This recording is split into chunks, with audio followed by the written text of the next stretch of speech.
এক কাপ চা খেলে কেমন হয়, একটা গাড়ি কিনলে কেমন হয়, একটা বই কিনলে কেমন হয়, এই যে কোনো কিছু করলে কেমন হয়, এই বাক্যগুলো আমরা ইংরেজিতে কিভাবে বলতে পারি আজকে আমরা সেটা শিখবো। সো কোনো কিছু করলে কেমন হয়, এটার জন্য আমাদের প্রথমে বলতে হবে হাউ অ্যাবাউট।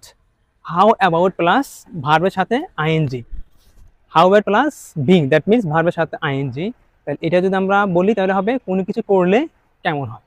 তাহলে আমরা বলতে পারি একটা গল্পের বই কিনলে কেমন হয়, how about buying a story book. একটা গাড়ি কিনলে কেমন হয়, how about buying a car. এক কাপ কফি খেলে কেমন হয়, how about taking a cup of coffee. খিচুড়ি রান্না করলে কেমন হয়, হাউ অ্যাবাউট কুকিং হটস্পট। নদীতে সাঁতার কাটলে কেমন হয়, how about swimming in the river.